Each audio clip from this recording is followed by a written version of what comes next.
Okay, so now that we already cut our onions, now that we cut our garlic, now it's time for us to start cooking our uh, ground beef. So what I'm going to do now is I'm going to turn up the heat on my stove, just so that way I can start heating up the little, just so that way I can be able to start cooking the ground beef. Uh, and what I'm going to do now is I'm going to take uh, just like a little, like a tablespoon of, so I'm going to take a tablespoon of olive oil. You can use any other kind of oil if you like. So you're going to take this and just add it over here, spread it out. I don't like using too much oil just because the beef itself is already going to provide additional oils coming out of it, so that way you can be able to start cooking your meat easily. And as you can see here, it's already starting to heat up.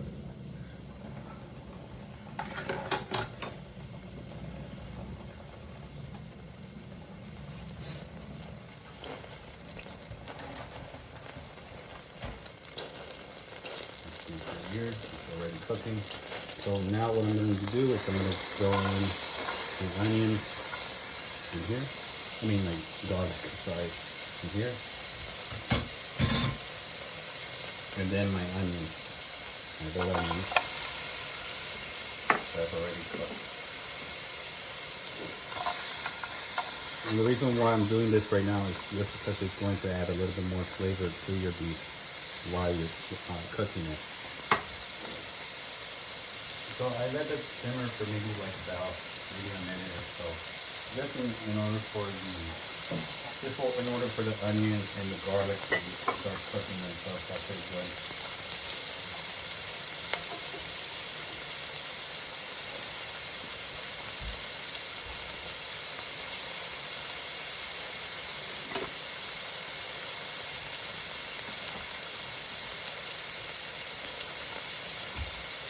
Let it cook. Sometimes what I like to do for this is I like to toss it around like this.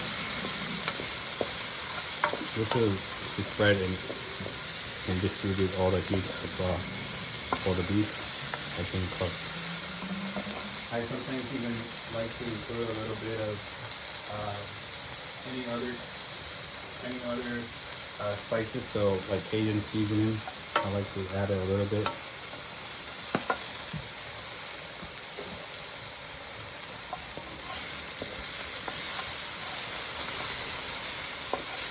So we're gonna keep. So you can continue doing this for maybe about an hour or so.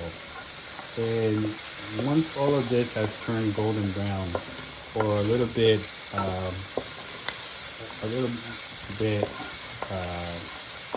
less hard and a little bit soft, that's when you can then throw in your beef.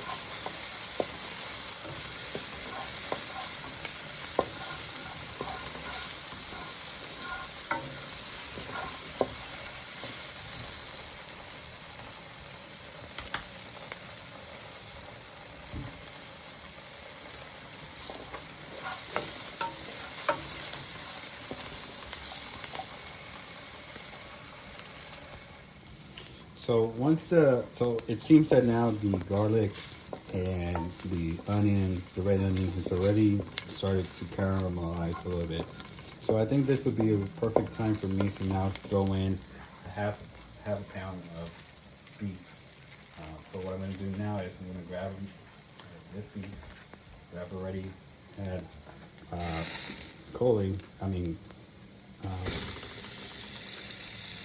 and start adding it over here into the pan that I'm cooking the beef in.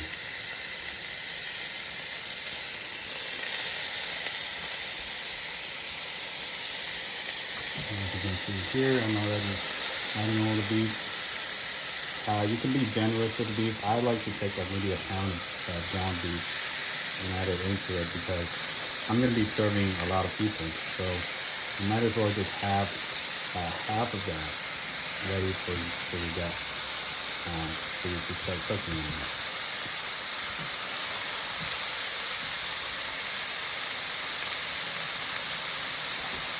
So what I'm going to do now is I'm just going to spread this out.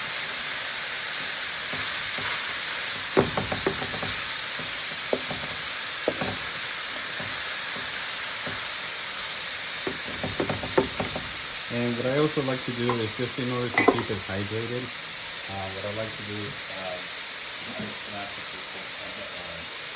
a cup of water and just start throwing it in here, just in order for it to not dry up, just to keep it hydrated.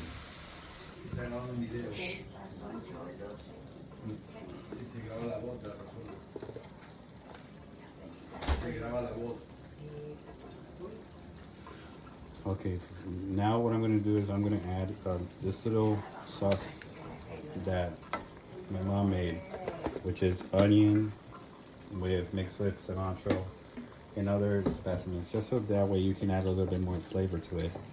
I might, maybe in the future I might share with you guys what's inside of this type of sauce, but pretty much it's a pretty nice sauce for giving a little bit of flavor.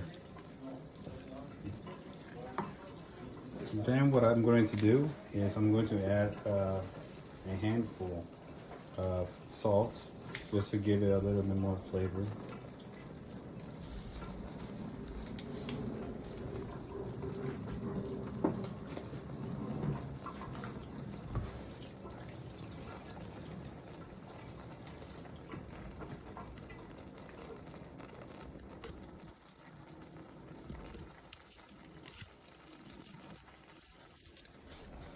Okay, now it's already turned brown a little bit. I'm still going to keep on cooking it for another 30 minutes. And then what I'm going to do now is I'm going to add maybe about half of tablespoon of pepper.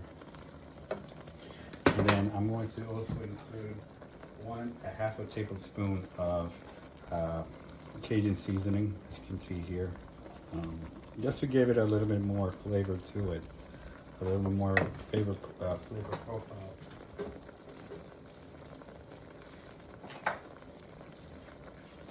And then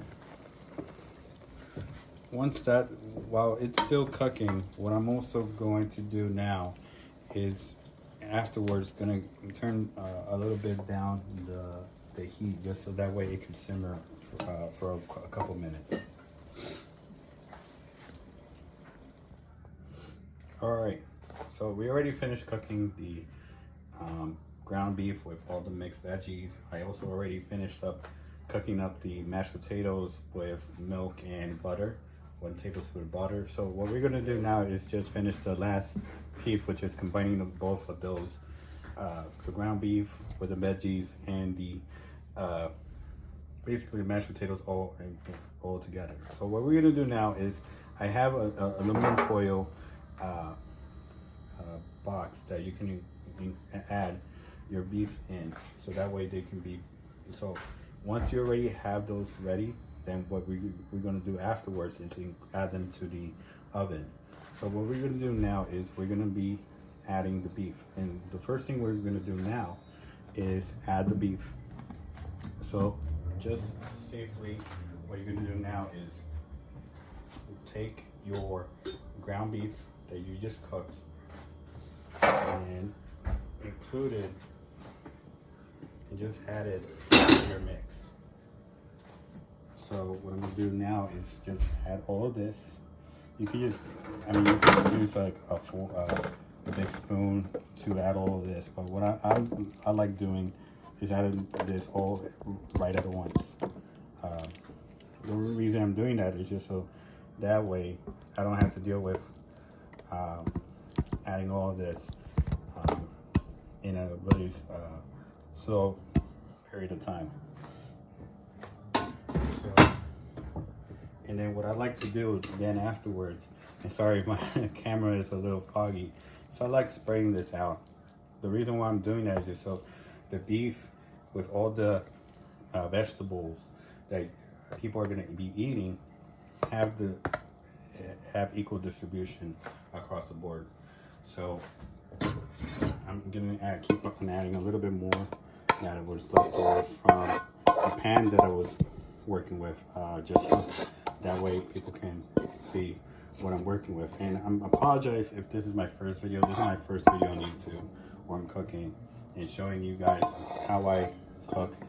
But I'm really passionate about how I cook, and I'm really happy about that.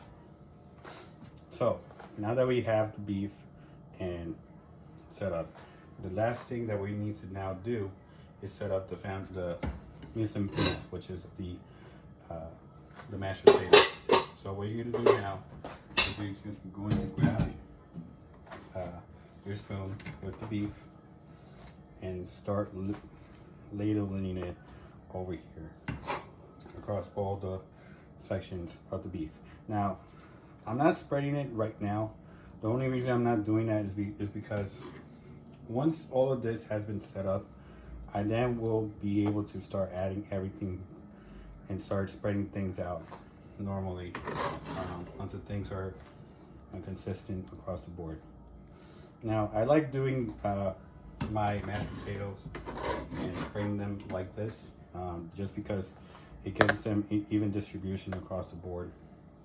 And it doesn't have to be perfect. I mean, we're humans, we're not perfect.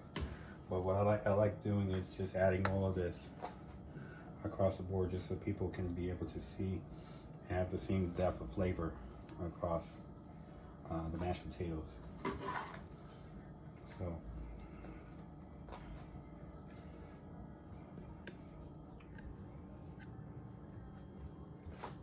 So now that we already cooked and actually spread out the mashed potatoes and all across the board, across your beef, what you're going to do is you're going to take a fork, and what you're going to do is create lines across this entire area. So all across.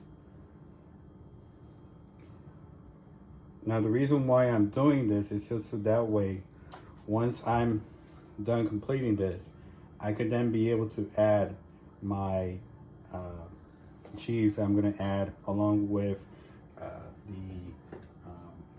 some of the breadcrumbs that I actually bought from Progresso.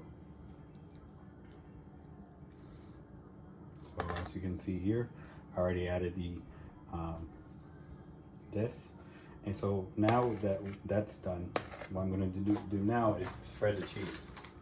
So I have Queso's Mexico blend. I'm just going to use all of this, and the reason I'm doing that is because once you add it to the oven, it's going to turn into sort of like a goldish color that you would want to have across your shepherd's pie.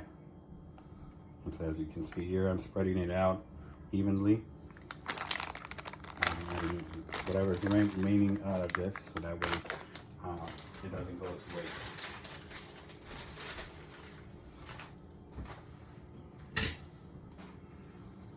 And now, what I'm going to do now is I'm going to use Progresso garlic and herb breadcrumbs. And so what I'm going to do now is I'm going to open this and start adding it a little bit.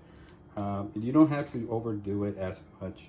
Maybe I overdid it a little bit right there, but you don't have. The only reason I'm doing that is just so that way it could give it a cracked feeling when people start eating this. I'm just spreading it here and there.